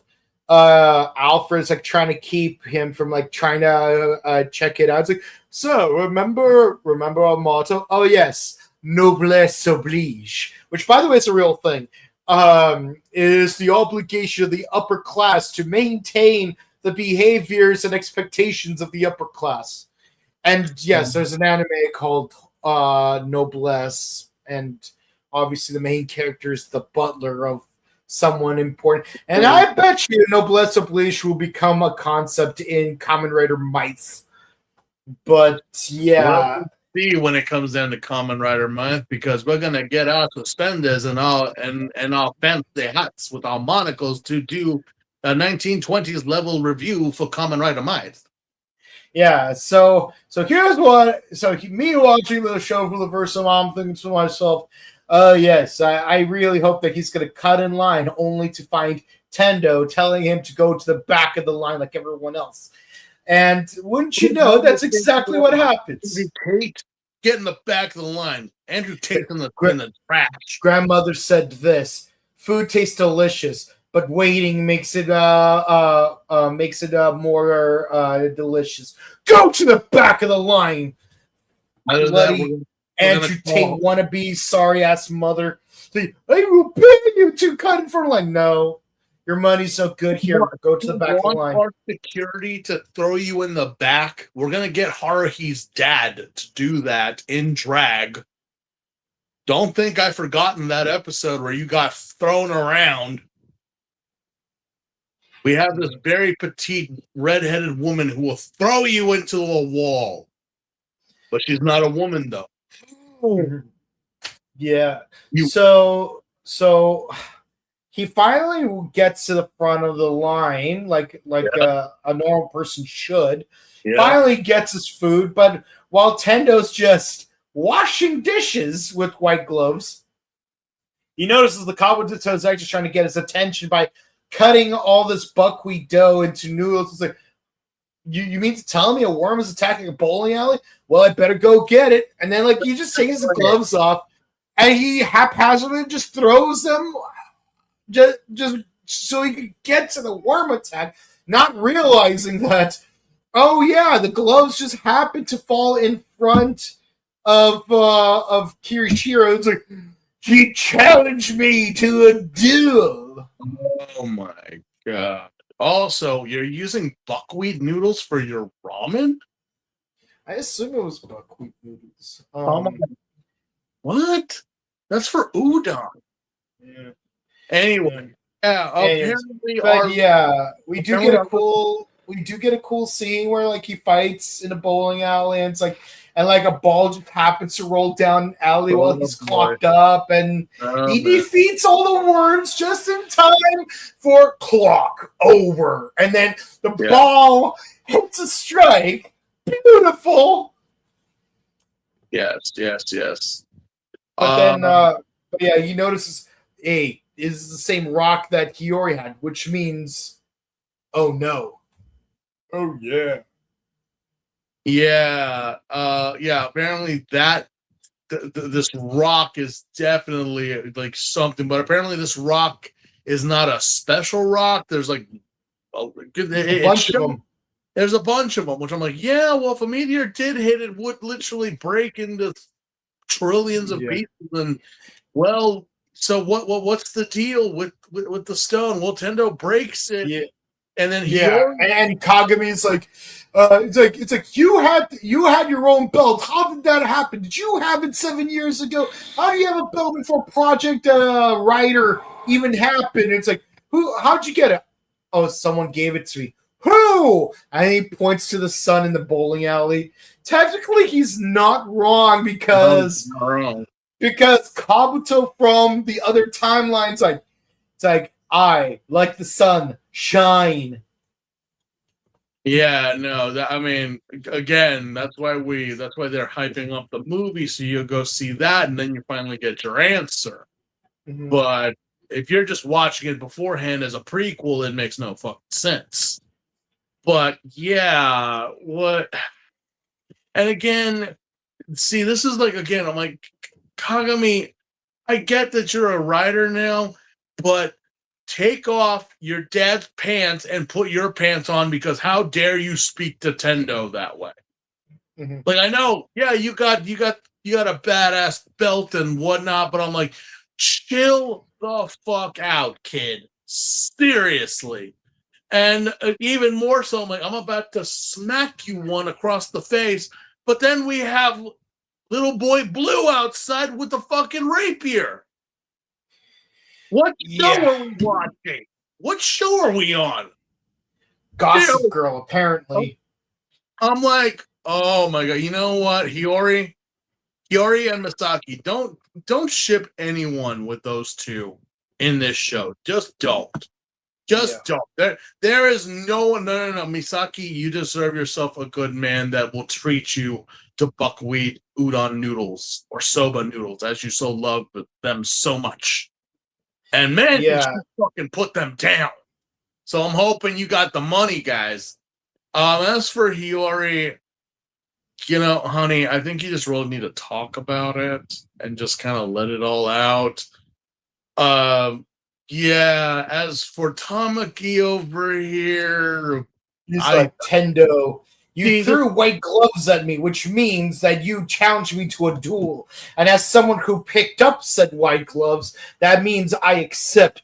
I really don't. That's how, just like, again, a commentary on how the rich are so removed from the masses in everyday life. I'm like, yeah, like even thinks ramen is a French dish. Ramen.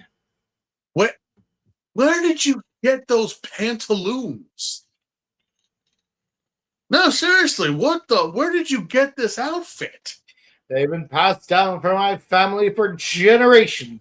But regardless, the whole thing goes on, and there's, just a whatever duel, and then it turns into a Kamen Rider battle, between the cast forms, and then finally, and Kagami does the thing from Disturbia where like he gets the two scissor halves and just like crushes the worm of the episode.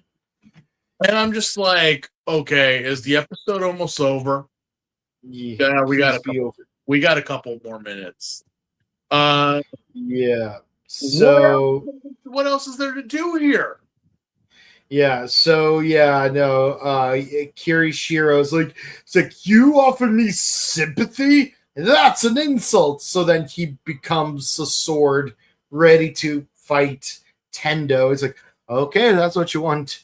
Kabuto's actor, Henshin, and then turns out, those disgusting orange cables that we criticized in the previous episodes can be used as tendrils to wrap him.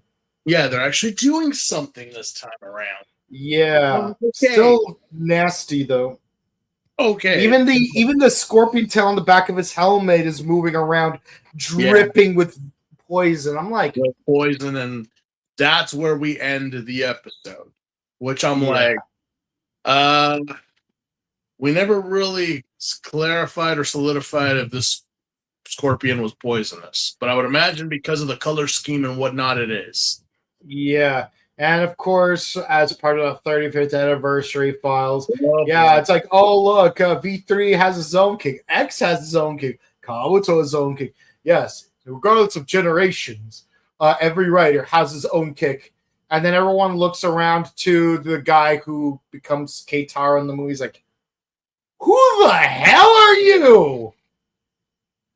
Yeah, but here's the thing, though. I mean, every time they did a rider kick, they actually like jumped in the air, and that's a tradition that most riders do, is that they jump in. Tendo has yet to do that. Mm-hmm. Tendo has yet to do that, as a Kamen Rider would do. He just needs to do a spinning round kick, and he's good to go.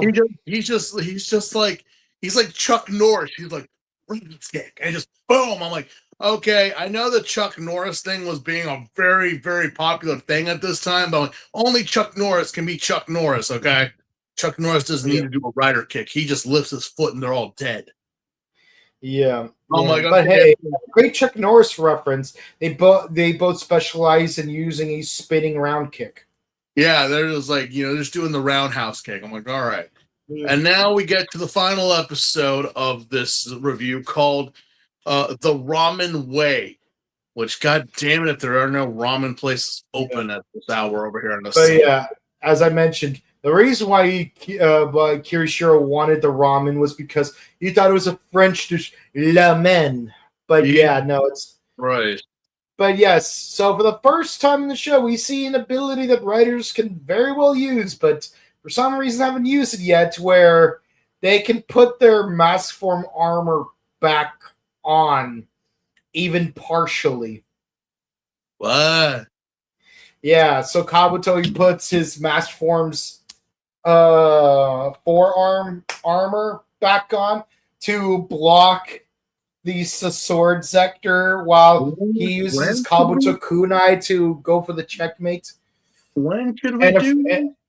And of course, Kirishiro being pissed off, like he fires Gia, which is absolutely unfair. But honestly, you know what? From my research and sources, I seriously do believe that the whole writers coming in and out theory or rumor is actually true, because I'm like, when I saw the whole like putting the casts back on and whatnot, I'm like, we've never done that before.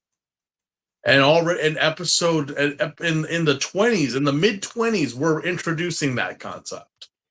Yeah, I mean, it's like technically they didn't need to do it earlier, but why? Why? Because I would imagine, like, okay, you took the cast off, that means you're using full strength, and putting it back on, like, you're putting more of a hindrance. Maybe it's more to be blunt and more like blunt punches, but I'm like, but it's not like Kabuto can just duck underneath the sword and then just like press the sword's arm with his left hand while going for a checkmate with his right arm with kunai.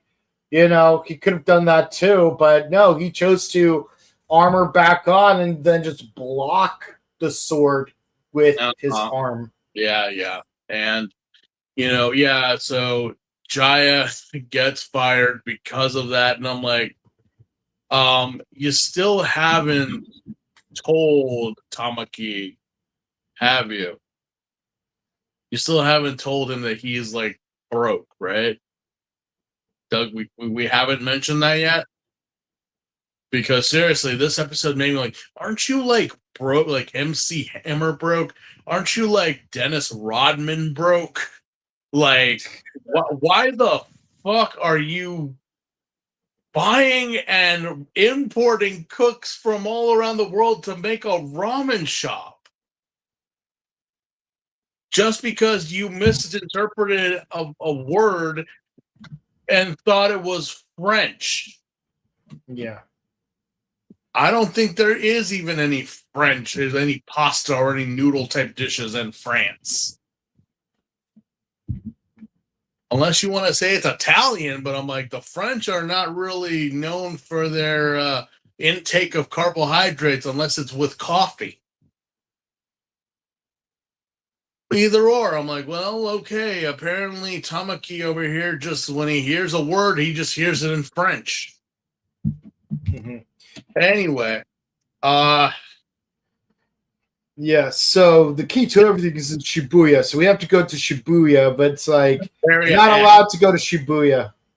Yeah, and I'm like, I wonder if this is a restricted area. The big neon sign and the bold letters that says Area X is not a red flag to tell you to stay out. Mm. Oh, yeah, okay.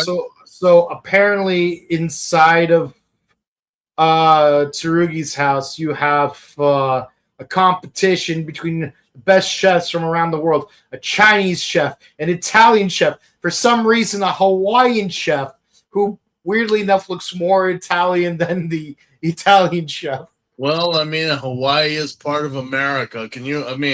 What would an American ramen be? What is American ramen? It's ramen plus gun. Yeah. Like what? But again, I'm being serious here. Like, well, I mean, I have made my own ramen creations. I'm not tooting my own horn here, but I'm like, what would an American ramen be? What would it be? Would it be a ramen with a burger on top of it? Yeah. Would you make the burger into the ramen? I don't know.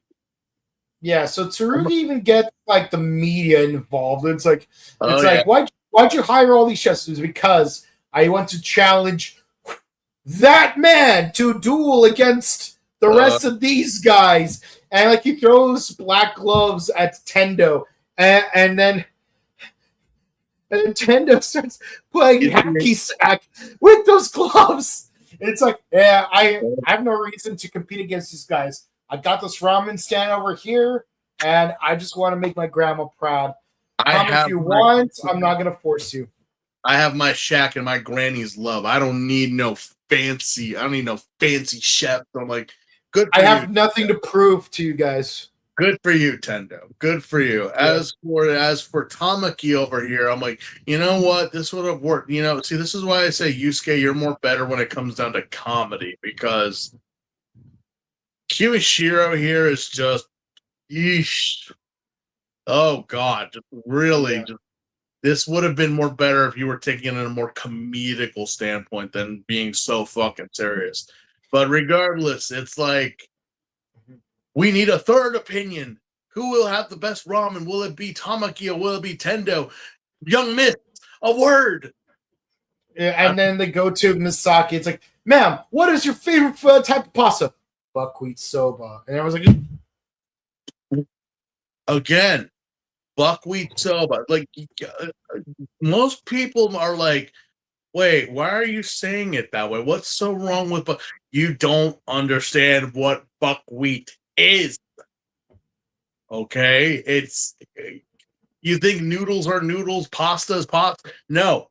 The taste of buckwheat noodles is actually what, by most Japanese, is considered to be like an old timer or an old people's type of taste, you know? Mm-hmm. It's like black licorice. You know, yeah. You're like, it's actually kind of interesting because I cannot stand buckwheat rice. But I will chew the hell out of raw buckwheat, like the actual plants. Like, the actual plant. But it's like, but the thing is that, like, of all the things that you would do and whatnot, it's like no modern, especially a modern day young lady, would admit that, like, I wouldn't even think a young woman would even know what the hell buckwheat noodles were. Yeah, it's like let's get Sakura noodle soba. It's a very like old person type of thing where it's like, why are they like, no, it's like, how do I put this in an American standpoint? Okay, maybe this might be a stretch, but I'm like, you know how people like do like Kraft macaroni and cheese, and they have like, you know, they have the microwavable ones. I mean, you could do it the old school way, but that's, you just eat the Kraft macaroni and cheese. That's it. You don't add anything. You don't do anything. And if you did, it's like usually like cut up pieces of hot dog.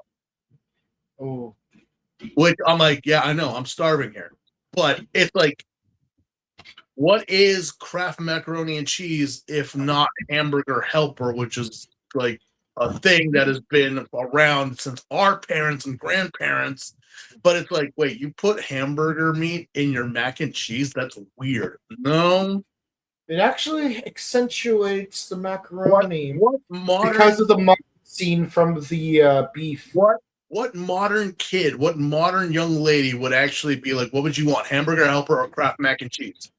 They would go for the mac and cheese. They wouldn't go for the Hamburger Helper. But for Misaki to say, oh, I prefer Hamburger Helper.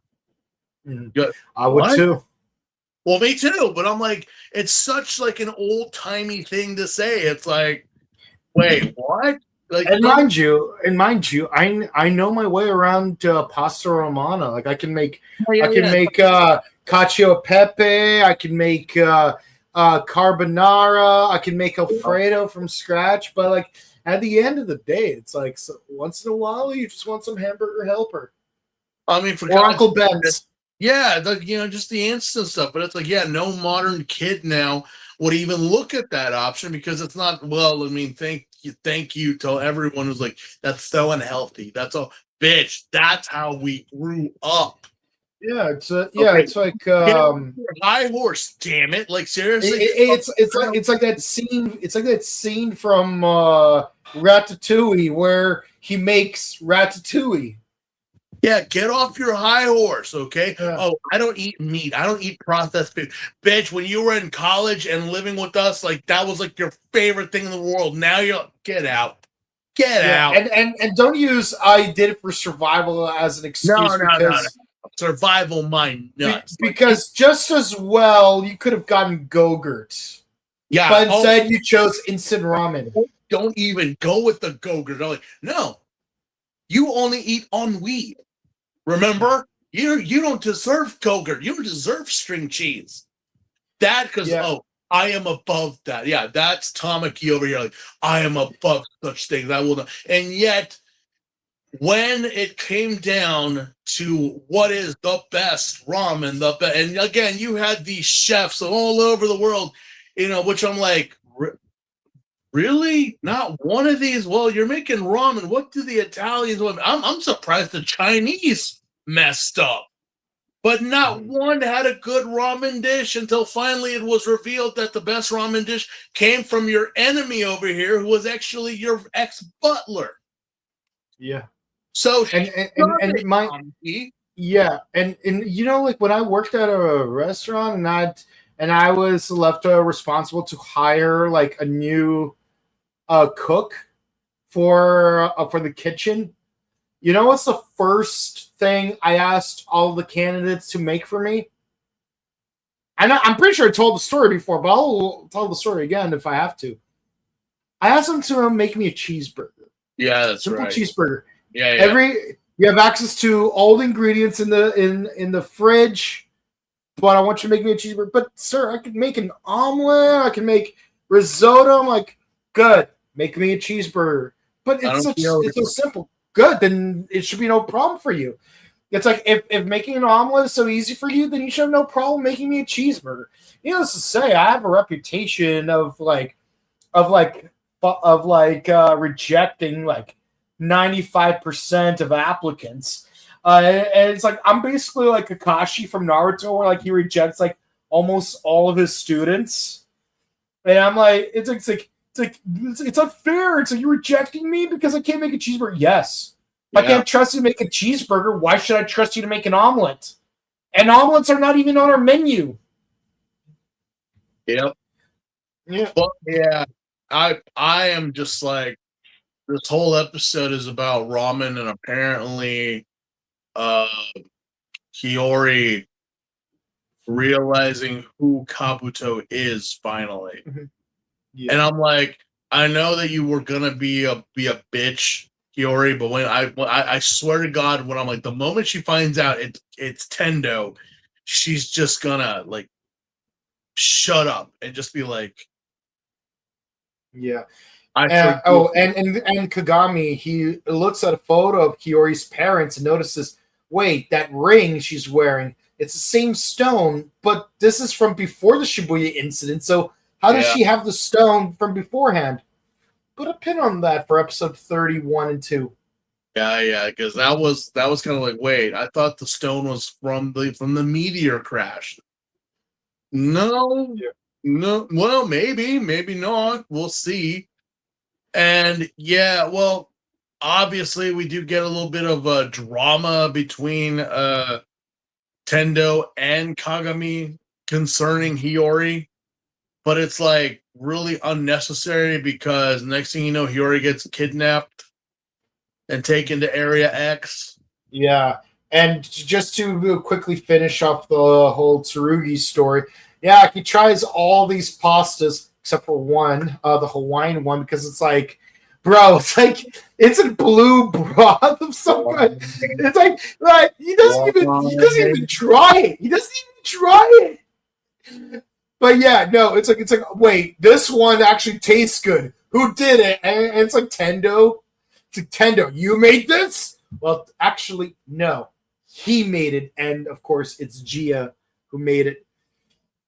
But I am curious, what is that blue broth made out of? First it's gonna be nasty, but I'm surprised the Hawaiian didn't use Spam. Sacrilegious. Or pineapple. No joke. I'm like, I've made Spam ramen. It's freaking delicious. Come to think of it, I don't think I've seen any pork in that watermelon shell. Oh God. Either or. I'm like, well, fast forwarding through the ramen and taking back your ex. Yeah. So basically, yeah, Hiyori ends up in Area X, and yes, there are some homeless folk in there, and of course, Kageyama shows up with his Shadow Squad. It's like, you guys are not allowed to be here. You must be eliminated. So of course he transforms, and then and of course, like, we got a swarm of those mini exploding frog Kabuto Zectors. Oh yeah, that unnecessary thing, which Yeah. So Kabuto shows up to back up Gatak, sorry. And yeah, they demorph. So Hiyori knows that, yeah, Tendo's Kabuto and Kagami's Gatak, they unmorph just to morph all over again. And yes, they morph together, which, yes, amazing fan service moment right there. Yeah. And yes, there is a certain interesting aspect that, yes, the Red Rider has blue eyes, the Blue Rider has red eyes. Insert Pokemon Ruby and Sapphire reference. But yeah, just like all these worms attacking. It's like, no, got to get Hiyori out of here. Yeah, so we fight all these worms, and because we know that Zabi is gonna be a menace around here, like, he is stopped by a rapier being thrown in front of him, and somehow it managed to pierce through like a pillar. It's like, hey, I got beef with you.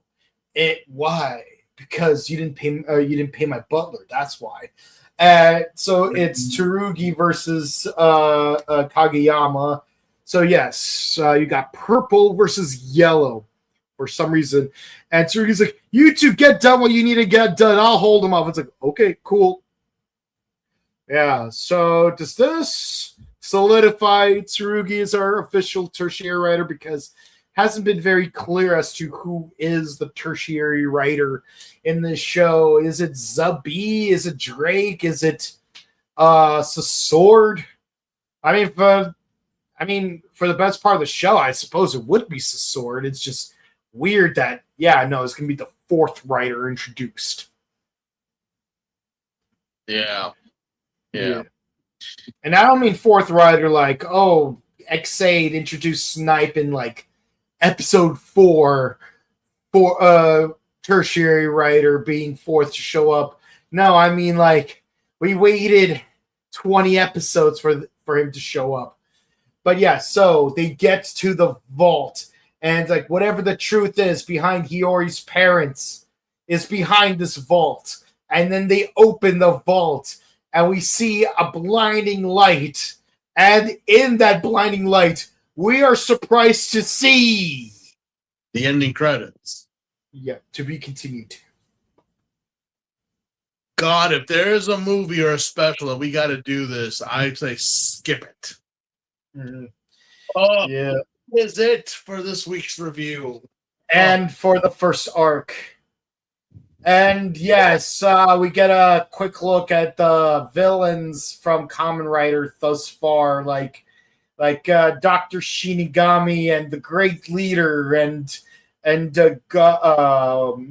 what's his name, King Dark and Titan. All people we've seen on this channel before. God damn it. Yes. Well, all but one of them, but yes. And of course, yes, Keitaro makes another fool of himself. I'm like, this is going to be our secondary antagonist in the movie. This badass looking dude that Homegirl was willing to betray Daisuke for? Really? Yeah. Well, at least he has more personality in these clips than he does in the actual movie. Alrighty, well, that's the end of the episode, the review, and the arc. So we're gonna have to give 2 sets of scores for this one. Alrighty, thoughts? Well, I mean, in general, these episodes did follow the 2-story structure. So we did get the introduction of Gatak. And surprisingly, it was Kagami. I didn't want it to be Kagami, but I'm like, all right, well. Better than having it be Drake or anyone else. So now there is also more on Hiyori's side, but we still have not really dug in much with Hiyori yet. You know, we've just, again, information that we already know. So the stronger part of these 4 episodes would have to be the Getak reveal and episodes. And the weaker part is the Hiyori going to the grave and then going like, wait, why is this happening? What are we doing? See, that's why we got to tune in next week, because it's a 3-parter, not a 2-parter. So in terms of scores, I would say that the Getak gets an 8, and sadly, Hiyori's whole story arc has only ever reached a 7 at its highest. Because we don't know. We get tidbits, but we never get a payoff. And here we did, and I'm like, oh no, we have to wait next week to find out. So it has to be an 8 and a 7. And total of 15 points for this time around. Because Kagami was very much the focus of the first 2, and we had a wrap up there and we continue on. Where Hiyori, that again, weak, especially with the subplot of adding in Tamaki with his BS. So I enjoyed the first part, not so much the second part. All right. So, the first 2 episodes, they were, it was all right. Both get an 8. I love that it does focus on Kagami and he gets character development done. Gia was a delight to see in these 2 episodes. Hiyori not so much, because honestly, even when I watched the show when I first watched it, I did not gravitate towards Hiyori. Now I might have gravitated towards a classmate in my biology class that kind of looked like Hiyori, but said Korean classmate actually had a personality. So no, looks alone aren't gonna do it. It's like when you make trauma your entire personality, it drags you down as a character, and you're dragging the rest of the show along with you. It's like usually when you have an episode where one of the characters dresses up as a maid, it's usually fun. It's not even about the visual fan service. It's just we're having fun with the character and Hiyori. It's not even that she doesn't want to be a maid. That's the joke. It's like there is no joke there. It's just not fun, even with her hating it. It's just painful to look at. But yeah, Kagami, character development, he's stupid, but you gotta love him. So that's why episodes 21 and 22 get 8s for me. 23 and 24, to be honest, I am not a fan of the fact that they focus on Hiyori, because I'm going to be honest with you, the Tsurugi B plot was more engaging. And yes, Kagami did look badass in the moonlight when he protects her and stuff. But yeah, no, those 2 episodes also get 8s from me. And again, because Gia and Juka were the highlights, while Hiyori weighted down, unfortunately. No, seriously, and I know I've been glazing Juka a lot in the season so far, but she's just that great of a character. She's that well performed. I'm jealous. I've been jealous of Tendo for having a little sister like her. And yes, every scene she's in, the scene is always fun. When they're at the stall together, or when Tendo's on TV, he uses that glove as a hacky sack. Juka's fun. Hiyori's boring. God damn it. Yep. But yes, Tsurugi learning to be a normal human being over the course of the show is definitely more engaging than finding out that, Hiyori's parents had that stone from a while back. But hey, great way to end the episode with oh my god, what's behind the vault? What's Nachigoro been hiding? But as far as the entire arc goes, it's a 9. It's a 9. Like we're slowly introducing characters, we're introducing mysteries, but like there are certain points where it's like these characters, and like you're trying to get us to like very specific characters, but we end up enjoying the characters we're not supposed to care about as much instead. Yeah.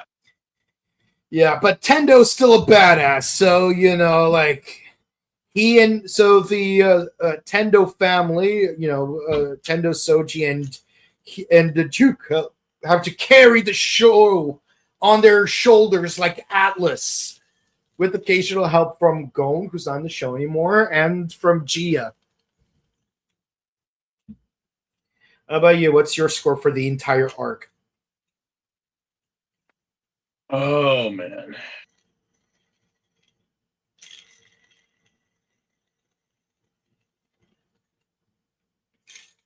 So far it's a 6. We haven't really got much. We really haven't got much building in terms of like the world or what's going on. We just barely have started to hit the cataclysm that happened in Shibuya. We've only ever spoken about it, but very briefly. We know nothing of the world. We know nothing of Zect, of what's going on. What's the deal with Kagami's family, or even like the fact of like why Tendo feels like there's such a ordained or such a high calling to do what he's doing. I know the movie gives a prequel, but it's like, yeah, the movie again technically not canon, so. As of right now, it's been very limited on the world building that we're in. So, as of right now, at the halfway point, it's gotten a 6. I could have given it a 5, just to be like, yeah, no, it's simple. It's a simple story. It's a simple premise as of right now.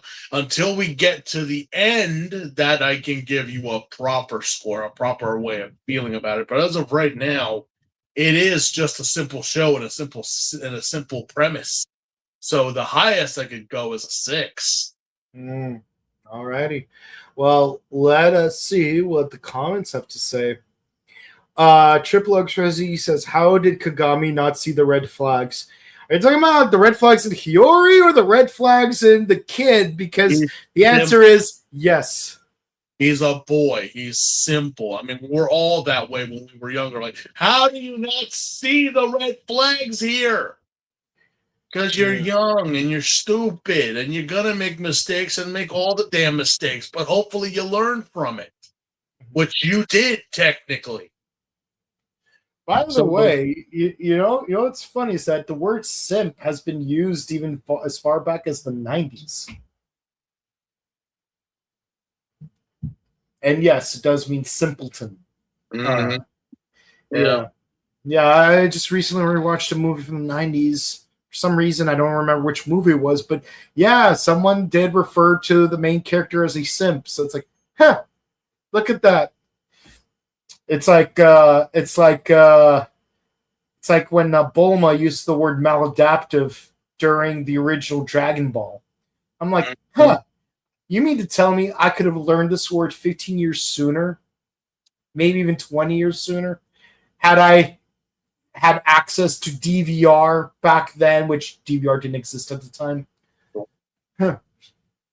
Yeah, because maladaptive is a word I use a lot. Mostly during my profession, but still. Yeah. All right. Yeah, Hiyori ruined maid outfits for me. I'm very sorry. I'm so sorry. Rip Triple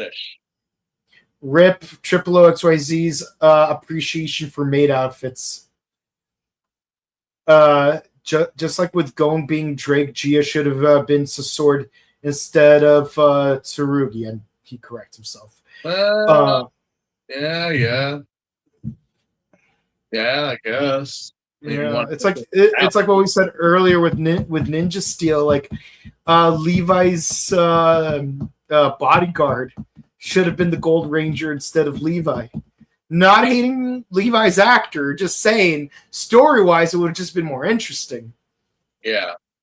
Yeah, but yeah, it is what it is, and what it is us being done with this episode, and we're halfway done with the season. Join us next week as we cover 6 episodes because the next 10 episodes are 5 sets of 2-parters, and we have an unfortunate comic relief 2-parter in the median of that, so it's like we have to choose one of 2 bad pacing choices, and we went with the lesser of 2 evils. Okay. Yeah. So yeah, we're doing 6 episodes next week, so we only have to do 4 the week after. But the 4 episodes in the following week are going to be plot heavy, so get ready for that. I don't know. Yeah, and if you enjoyed, please be sure to comment, like, and subscribe to us on YouTube, Facebook, Twitter, Instagram. Ding the bell icon, stay notified for our latest videos. We discuss Kamen Rider Zets, Kamen Rider Kabuto, and when Zets is over, we'll be discussing Kamen Rider Mice. And of course, we got Ultraman Teo and Kakusei Hunter Omega Horn, aka Pokemon Metal Hunter. You know, Pokemon Monster Hunter Pokemon. Yeah, and of course, want to check out our sister channel, The Buttery Show. We just uploaded our final Nostalgicon interview, which is Linda Ballantyne, who did the original English voice of Serena, Sailor Moon. Yes, Serena was her name in seasons 3 and 4 of Sailor Moon, because they never adapted season 5 way back when. But still, really fun interview to edit. So I hope you have fun watching it. And be sure to say hi to us in person, because we will be in 2 weeks.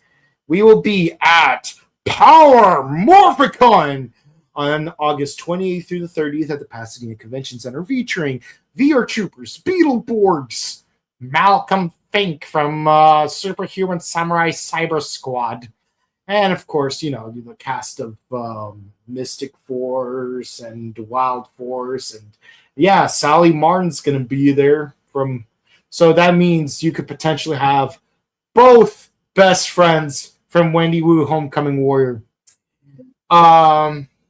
Yeah, that's a thing. Yeah, and yeah, that's pretty much it, guys. We love y'all. We hope to see you again real soon. Goodbye.